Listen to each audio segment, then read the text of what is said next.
Pues Apocalipsis capítulo 3. Seguimos en este mes en el cual estamos hablando sobre seguir a Jesús. Continuamos con las iglesias del Apocalipsis. El mes pasado que veíamos la Gran Comisión nos detuvimos en la iglesia de Tiatira, que la ha traído nuestro hermano el pastor Mauricio. Y hoy nos corresponde continuar con esta congregación. Vamos a ver la congregación en Sardis, otra de las iglesias del Apocalipsis. Tienen todos, ¿verdad? Yo leeré en la Reina Valera 60. Dice así la Escritura. Escribe al ángel de la iglesia en Sardis, el que tiene los 7 espíritus de Dios y las 7 estrellas, dice esto: yo conozco tus obras, que tienes nombre de que vives y estás muerto. Sé vigilante y afirma las otras cosas que están para morir, porque no he hallado tus obras perfectas delante de Dios. Acuérdate, pues, de lo que has recibido y oído, y guárdalo, y arrepiéntete, pues si no velas, vendré sobre ti como ladrón, y no sabrás a qué hora vendré sobre ti. Pero tienes unas pocas personas en Sardis que no han manchado sus vestiduras, y andarán conmigo en vestiduras blancas, porque son dignas. El que venciere será vestido de vestiduras blancas, y no borraré su nombre del libro de la vida, y confesaré su nombre delante de mi Padre y delante de sus ángeles.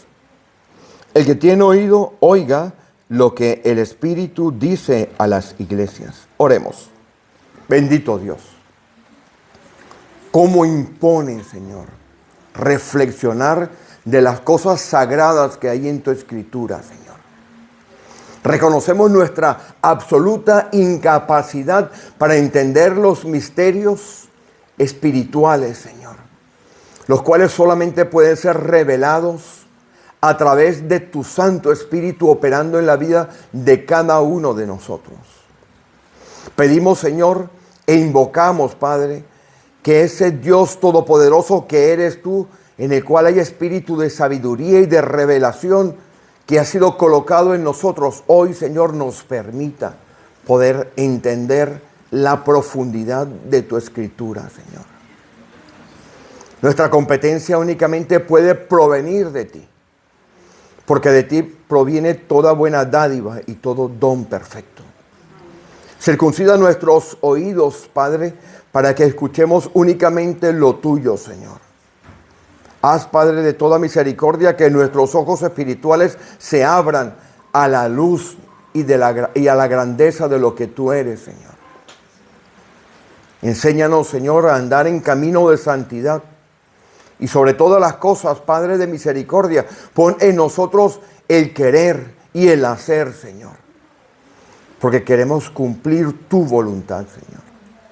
Y oramos, Padre bendito, que hoy, Señor, nuestro corazón esté dispuesto a obedecer, Señor. Pedimos también, Señor, que estas interceptaciones que hay cuando vienen, Señor, esos espíritus malignos a tratar de hacer cosas que no son las tuyas, Señor, en nuestras mentes y en la iglesia, Señor, hoy, Padre, por la autoridad que hay en tu nombre, sean reprendidos, echados fuera de esta congregación, Señor. Y que las meditaciones de nuestros corazones y los dichos de nuestras bocas, Señor, sean siempre agradables a ti. En el nombre de Jesús. Amén. Puede sentárselo, hermano.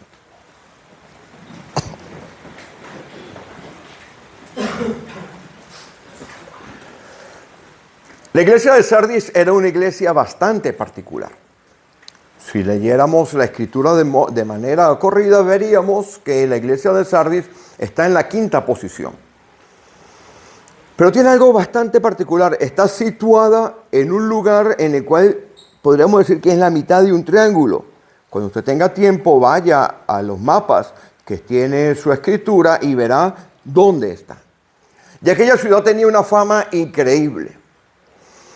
Esta ciudad, decía el famoso historiador Heródoto, que alguno de ustedes posiblemente ha escuchado o ha leído de Heródoto, era un famoso escritor antiguo, 400 años antes de la venida del Señor, acreditaba que esta ciudad había sido fundada por un linaje. Recordemos que Heródoto era griego y creía en dioses griegos.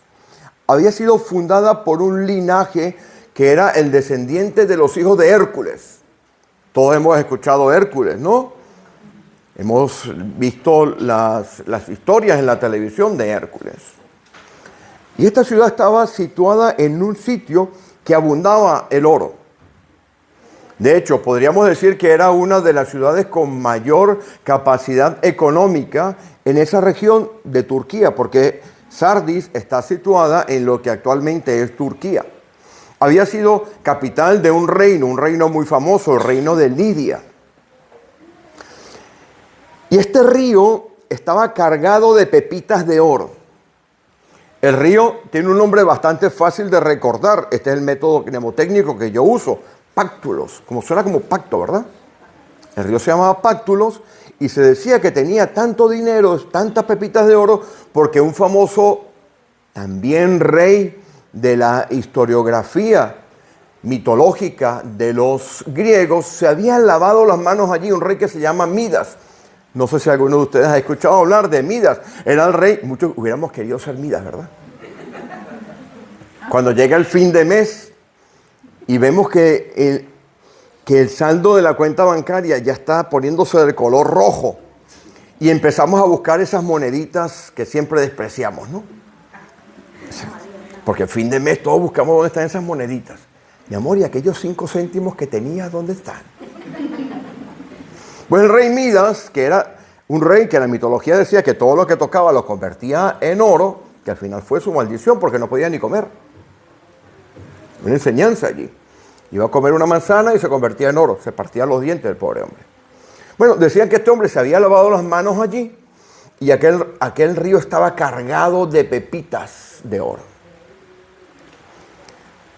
Eso hizo que la ciudad creciera enormemente. Era como la Arabia Saudita, ¿no? Como Kuwait, estas ciudades que no tienen nada, no tienen terreno, pero tienen petróleo y entonces de allí han construido grandes ciudades. Si usted quería buscar trabajo, usted no iba a Calahorra. Tampoco iba a Tudela. No iba a Logroño. Tampoco iba a Pamplona. Usted iba a donde hay trabajo. Si yo fuera a buscar trabajo ahora, echar currículum, bueno, uno echa currículum donde vive, ¿no? Pero si usted tuviera la opción de decir, yo me voy a ir a buscar trabajo, ¿usted va a buscar trabajo en Calahorra o en Tudela? No, usted va a Nueva York. Usted va a Los Ángeles, usted va a Madrid, usted va a Londres, usted va a París. Bueno, esta ciudad era en aquel momento la ciudad en la cual había la mayor cantidad de disposición de trabajo. Y empezaban a llegar allí gentes de todos los estilos. Y esta ciudad tenía otro atractivo, aparte de que era una ciudad que tenía esta industria que venía del oro, también tenía otra industria que era la industria de la lana. Así que había trabajo para lo que usted quisiera. Y en el centro de la ciudad había un templo, el templo de la diosa Cibeles. Aquellos que son del equipo Real Madrid, eso también lo perdona a Dios, ser del equipo Real Madrid.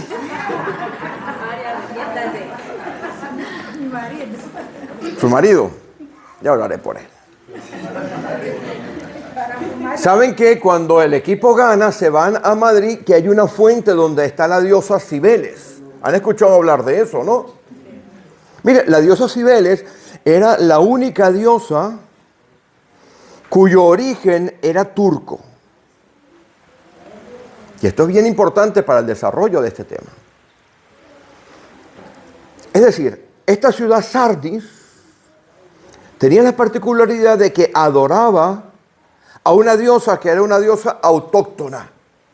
Si usted le pregunta a los de Tudela cuáles son los mejores pimientos del piquillo, le van a decir que los mejores pimientos del piquillo son los de Navarra. Usted le pregunta a un riojano cuáles son los mejores pimientos del piquillo, le van a decir que los de Conserva Serrano. La publicidad no me la pagan. Los piquillos de aquí. Bueno, pues ellos habían impulsado el culto de esta diosa que tenía una particularidad muy específica. Si usted mira las fotos de la fuente, verá que esa diosa tenía una corona, y la corona era muy particular porque en la corona tenía el muro de la ciudad. Tenía en su mano una cornucopia, el cuerno de la abundancia, y al lado de ella un león. Esto en realidad representaba todas las cosas que estaban aconteciendo en aquella ciudad. Había abundancia, muchísima. Había poderío. El león representaba el poderío, mucho poderío. Y había cualquier cosa que usted pudiera o quisiera encontrar en los muros de una ciudad. Yo sé que usted me entiende. Nombre cualquier pecado que usted quiera pensar, ahí está. Nombre cualquier cosa que fuese contra las ordenanzas de Dios, dentro de los muros de aquella ciudad, estaba. Y esa diosa tenía un templo espectacular. Tenía un montón de columnas, todavía se quedan un par de columnas en pie. Y allí hay una congregación. La congregación de Sardis. Vamos al versículo 1 del capítulo 3.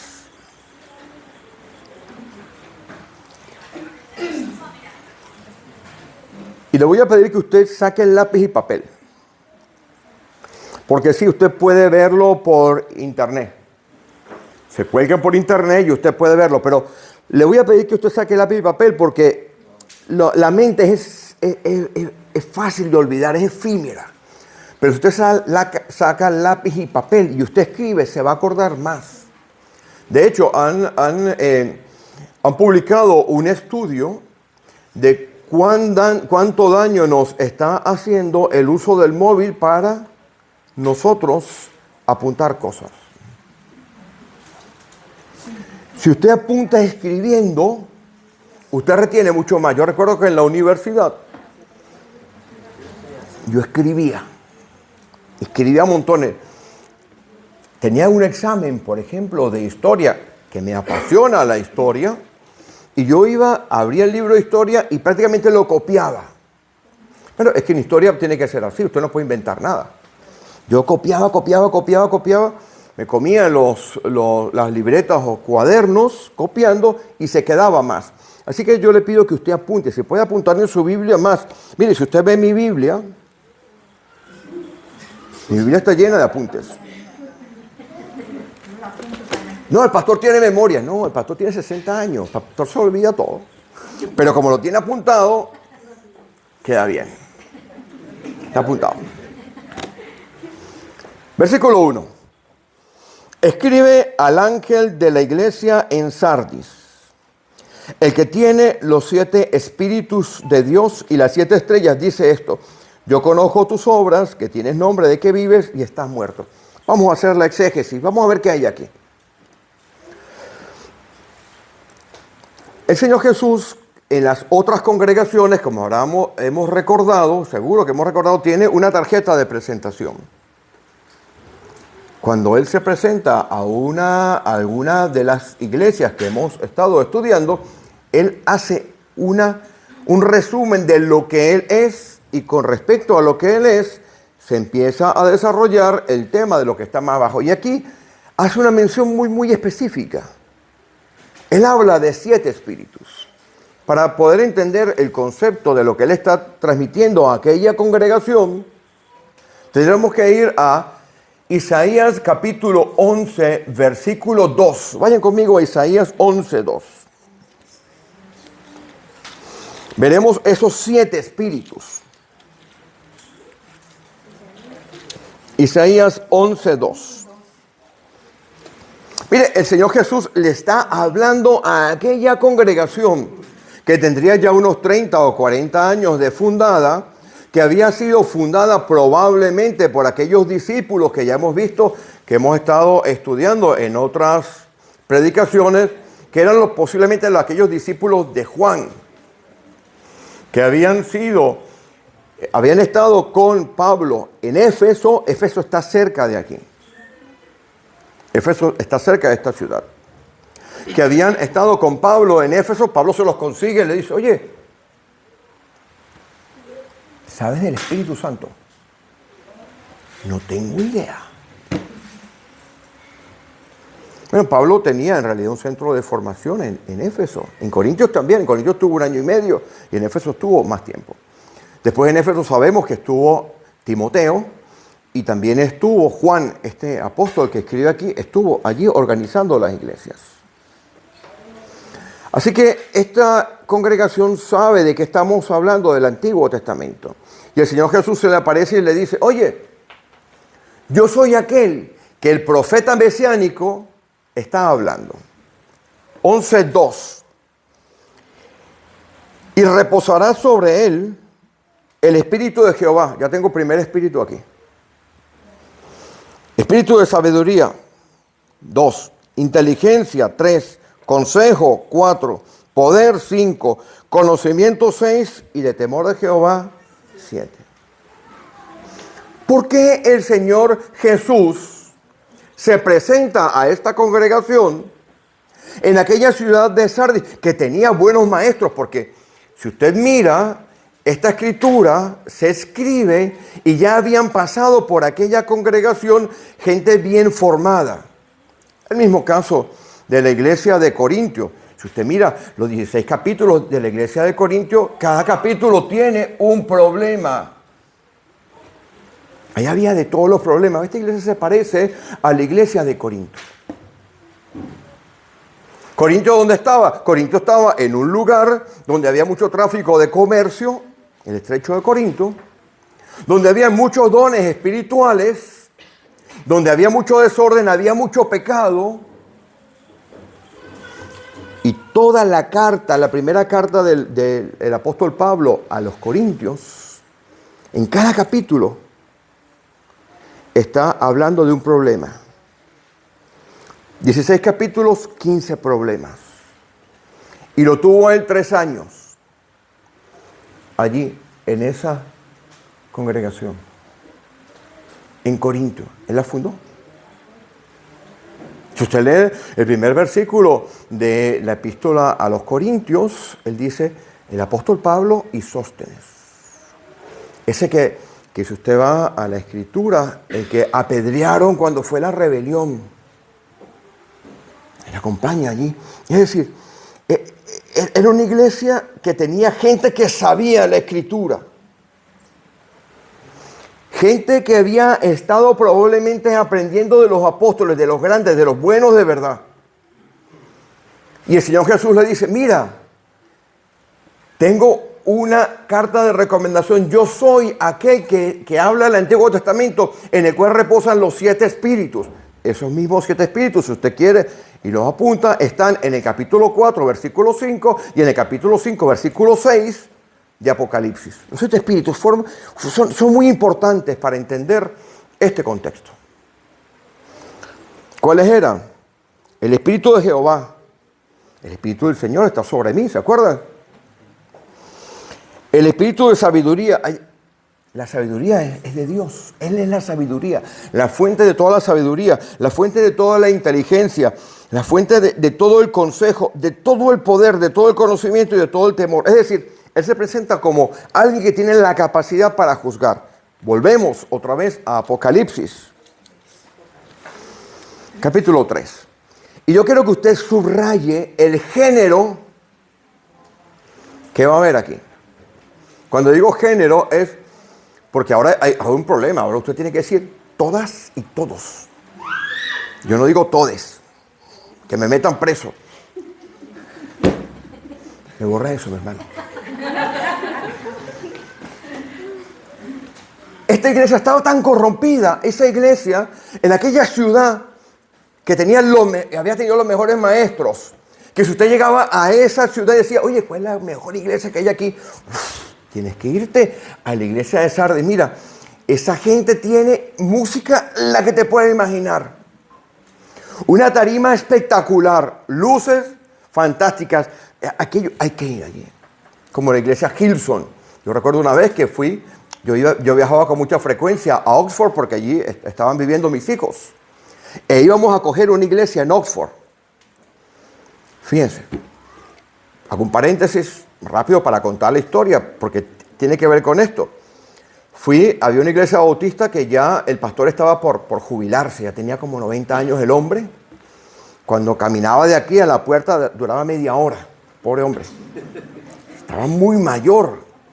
Entonces yo estaba en la iglesia, cerquita de donde vivían mis hijos, por allá por el año 2016, y yo quería ver si podíamos quedarnos con esa congregación para estar cerca de nuestros hijos y servir allí.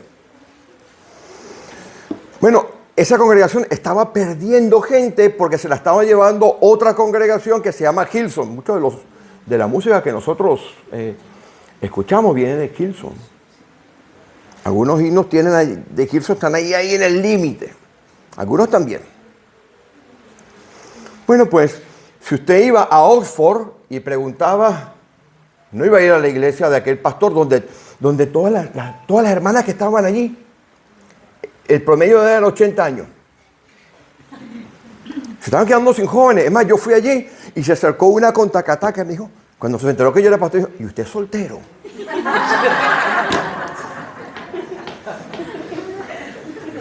Ya casi heredo allí. Pues mire, todo el mundo iba allí en Oxford, iba a la de Hillsong. Bueno, igual pasaba aquí.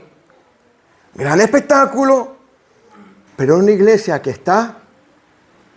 Fíjese el nivel de corrupción, de pecado que había allí, porque usted puede vestirse como cristiano, corbata, traer una Biblia, tengo dos, debajo del brazo, pues usted puede estar. Pero mire desde dónde empieza la corrupción de esta iglesia. Lea, versículo 1.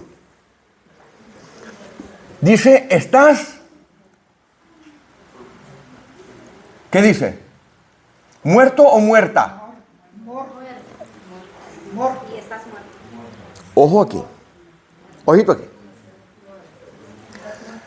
En el griego, los géneros son importantes. Y yo creo que el pastor de esta iglesia, que es el que recibe el ángel, porque si ustedes ven al principio dice, escríbele a quién. ¿Y el ángel cómo está?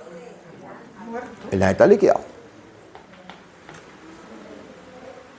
Pero tenía una iglesia. Usted quería, no, que tengo que ir allá. Hay que ir allá. Mire, muchas veces confundimos el espíritu con la emoción. Cuando en una iglesia que está pasando lo de Sardis, desde el pastor para abajo, están muertos. Usted puede tener actividad, pero eso no vale para nada. Puede tener mucha ofrenda y comprarse el mejor local de la iglesia de Sardis en Calahorra. No vale para nada. Aquel Espíritu de Dios que tenía esos... ¿Has escuchado hablar de los 7 ojos de Dios, verdad? También, ¿no? Aquel Espíritu de Dios, aquella potencia como no hay ninguna otra. Había visto todo. Y arranca con el pastor. ¿Usted cree que los pastores somos superhombres? ¿Usted cree que los pastores no tenemos nuestra lucha igual o peor que ustedes? La tenemos. Yo digo, y el pastor Mauricio seguro que también lo dirá, que a mi correo electrónico, y esto no lo digo, por favor, entiéndelo en el contexto de la lucha que hay aquí, porque estamos viendo qué está pasando aquí. A mi correo electrónico o a mi WhatsApp, y seguro que del pastor y a muchos pastores que me acompañan en este ministerio en la web, rara vez le llega un correo o un mensaje que diga, pastor, pagó la luz. Pastor, ¿cómo se siente usted? ¿Cómo está? ¿En qué le puedo ayudar? Pastor, mire, lo voy a buscar para invitarle a una mariscada. Después ya saben. Atrás voy a poner una cosita ahí, ¿verdad, pastor? Nos montamos los otros dos. ¿Saben lo que llega? Problemas. Quejas. Crítica. Chisme. Murmuración. Eso es lo que llega a nuestros correos. Y con todo, hay que echar para adelante. Pero si usted sucumbe como pastor, sucumbe toda la iglesia. Toda la iglesia. Y ese pastor me da la leve impresión que había sucumbido. ¿Sabe qué es sucumbir? Ya. ¿Por qué sucumbió? Mire, aquí hay un tema importante. Porque el Señor Jesús, en esa manera tan espectacular que tiene de hablar, le dice, yo conozco tus obras y usted no sabe muy bien, se le habla a toda la iglesia. Y se le habla a toda la iglesia, pero también le está hablando al pastor. Y le dice, estás muerto. Podrás saberte la Biblia de memoria. Pero muchacho, no te has enterado que estás muerto. ¿Por qué dice esto? Mire, hay pecados que en el Antiguo Testamento no tenían perdón. ¿Sabía usted eso? Sí. Vean conmigo Levítico 20.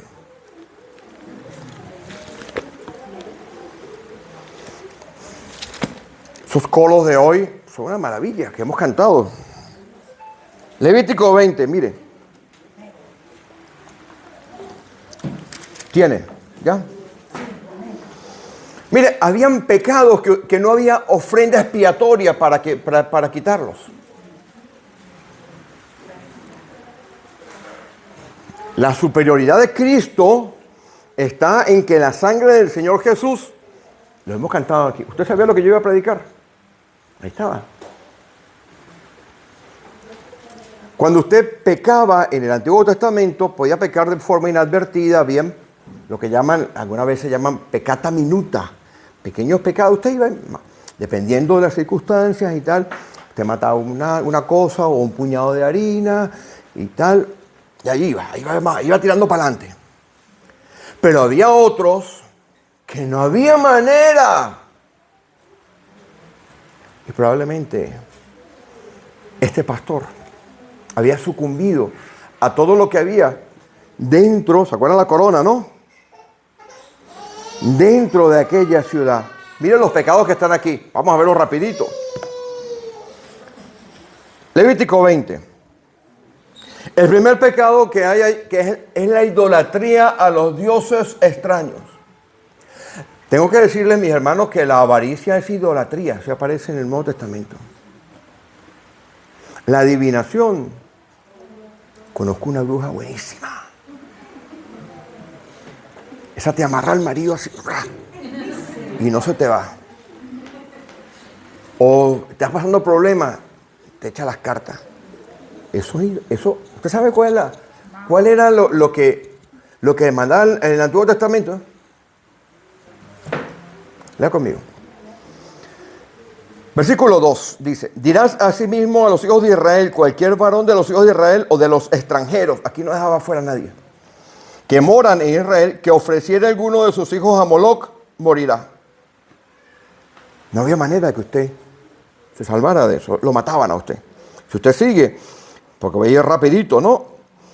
En el versículo 4, si usted, voy a leerlo. Si el pueblo de la tierra cerrare sus ojos al respecto, para no matarle, en el versículo 5, entonces yo pondré mi rostro contra aquel varón y toda su familia y le cortaré. Fuera, muerto. Podía coger usted un becerro, 3 vacas, muerte. Seguimos acá. El adulterio era otro. Versículo 10. Si un hombre cometiera adulterio con la mujer de su prójimo, el adúltera y el adúltero y la adúltera, indefectiblemente muerto. ¿Cómo nos recuerda esto? A Juan 8, ¿verdad? Nos recuerda a Juan 8, ¿no? Que trajeron al hombre... Al hombre lo dejaron, a la mujer le trajeron, le dijeron, oye, Moisés nos dice que hay que matarla. Jesús la perdonó. Es que, por eso allá en Hebreos capítulo 8 y 9 nos habla de la superioridad del pacto. Pero voy a seguir aquí rápidamente. Versículo 11. Cualquiera que yaciere con la mujer de su padre, a los dos, chao pescado, fuera. 12. Si alguno durmiera con su nuera, ambos han de morir. 13. Con el varón como con mujer, también, ¿no? Si alguno se echa con un hombre como si fuera mujer, también había que matarlo. Versículo 13, ya sabemos lo que es esto, ¿no? Versículo 14. El que tomare mujer y la madre de ella, vileza, quemarán a fuego a él y a ellas. ¿Se da cuenta? Cualquiera que tuviera cópula con bestia, muerto también. Ajá. 17. Si tomare a su hermana o a hija de su madre, execrable, fuera los dos. 18. Con mujer menstruosa, fuera también. Y así, esto sigue. ¿Saben qué? Todo eso pasaba en esa ciudad. Porque estaba la diosa Cibeles. La diosa Cibeles se había casado con un dios menor llamado Atía. Y para no hacer el cuento largo, porque ya el pastor explicó, cuando habló de Tiatira, habló de Jezabel y de Acab, la relación entre ellos era igual a la de Acab y de Jezabel. Exactamente igual. A esta diosa Cibeles, cuando fue importada a los griegos, porque recordemos que aquello era el reino de Lidia, esta ciudad era Sardis, era el reino de Lidia, y después, gracias a Alejandro Magno, que conquistó, ya lo hemos visto, conquistó diferentes reinos, se llevó, iba recogiendo dioses, y los fue metiendo en el imperio griego, y después los romanos se los comieron. Bueno, cuando los romanos la agarraron, la llamaban la Magna Mater, la madre de todos los dioses. Y tengo que decir, eso es buena palabra. Mire, lo que había allí era una barbaridad. Pues entró a la iglesia.